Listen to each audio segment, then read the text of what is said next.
నేను ఎక్కడ పోయినా కూడా నేను అజాత శత్రువు అనేది లేదు. నా నియోజకవర్గంలో చూడండి, అక్కడ టీడీపీ కానీ, బీజేపీ కానీ, కాంగ్రెస్ కానీ, జనసేన కానీ, ఏ పార్టీలు కూడా అన్ని కులాలు చూడద్దని, మతాలు చూడద్దని ఒక భావన నాలో కూడా, ఆ కులాలు చూడలేదు, పార్టీలు కూడా చూడుకోనట్ల ఈరోజు నేను ఆ రకంగా ఉన్నాను. కాబట్టి ప్రతి ఒక్క పార్టీ కూడా నన్ను మంచిదే అనుకుంటారు, కానీ ఆయన వస్తే శత్రువుగా ఉండే మాట ఎక్కడ లేదని చెప్పి నేను ధైర్యంగా చెప్పాను.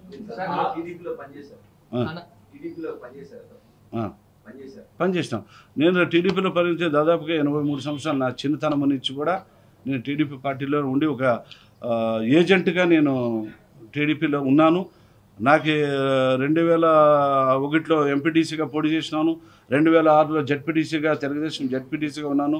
2009లో జడ్పీటీసీగా దాన్ని రాజీనామా చేసిన తర్వాత 2009లో ప్రజారాజ్యంగా పోటీ చేసి స్వల్ప మెజార్టీతో ఓడిపోవడం జరిగింది.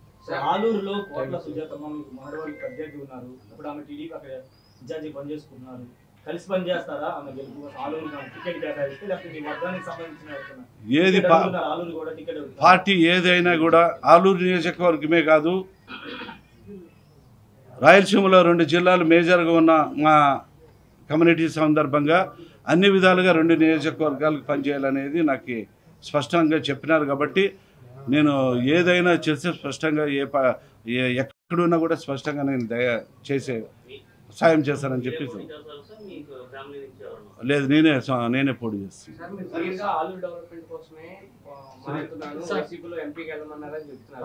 పార్టీ మారిన తర్వాత కూడా మీరు ఆలూరు వెళ్ళట్లేదు కదా సార్? పార్టీ మారిన తర్వాత కూడా మీరు పుస్తకాలు వెళ్తున్నారు.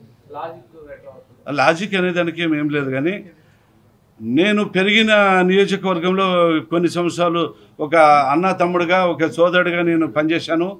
నేను పుట్టిన ఊరు కూడా సాయం ఒక ఇది చేయాలనే ఒక ఉద్దేశంతో గుంటకల్ నుంచి, నేను పుట్టిన ఊరు కాబట్టి అక్కడి నుంచి కూడా నేను రాజకీయం చేయాలని చెప్పేసి నేను అక్కడ పోటీ చేయాలి.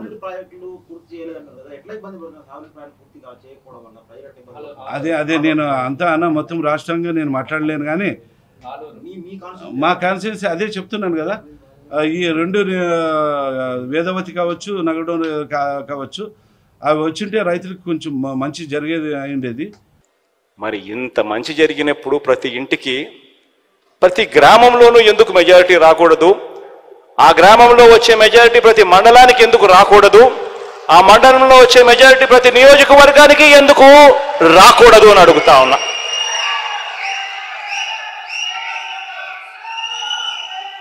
అది కుప్పమైనా సరే, ఇచ్చాపురమైనా సరే, ఎందుకు జరగకూడదు అని అడుగుతా ఉన్నా. ఎస్, కొద్దో గొప్ప మన ప్రత్యర్థులు రకరకాల కాస్ట్ ఫీలింగ్స్ తీసుకొస్తారు. ఎందుకనంటే ఇక్కడ జరిగేది కాస్ట్ వార్ కాదు, ఇక్కడ జరిగేది క్లాష్ వార్. పేదవాడు బ్రతకాలి అనంటే వైఎస్ఆర్ కాంగ్రెస్ పార్టీ రావాలి, పేదవాడు బాగుపడాలి అనంటే వైఎస్ఆర్ కాంగ్రెస్ పార్టీ రావాలి, పేదవాడికి భవిష్యత్తు ఉండాలి అనంటే వైఎస్ఆర్ కాంగ్రెస్ పార్టీ రావాలి. ఈ అంశం ప్రతి ఇంటికి కూడా వెళ్ళి చెప్పగలగాలి. ఇక నేను చేయగలిగిందంతా నేను చేశా. మీ చేతుల్లోకి ఎవ్వడు, ఏ రాజకీయ పార్టీ, ఏ రాజకీయ నాయకుడు ఎప్పుడు ఇవ్వని ఆయుధాలు మీ అందరి చేతుల్లో నేను పెట్టా.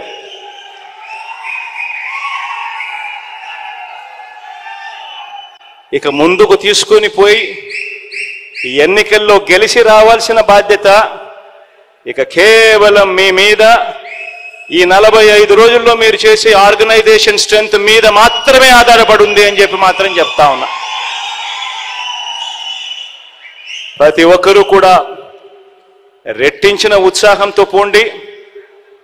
మంచి చేశాం, మంచి చేసి ఓటు అడుగుతా ఉన్నామన్న ఒక గొప్ప సంతృప్తితో పోండి.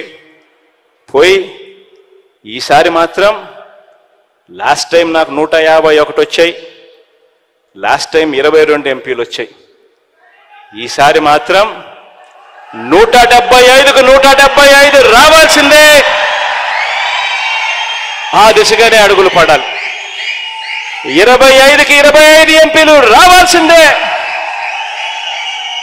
అన్న దిశగానే అడుగులు పడాలి. ఆ దిశగానే అంతే కాన్ఫిడెన్స్తో అడుగులు వేయమని చెప్పి మీ అందరికీ కూడా all the very best wishes తెలియజేస్తూ సెలవు తీసుకుంటాను.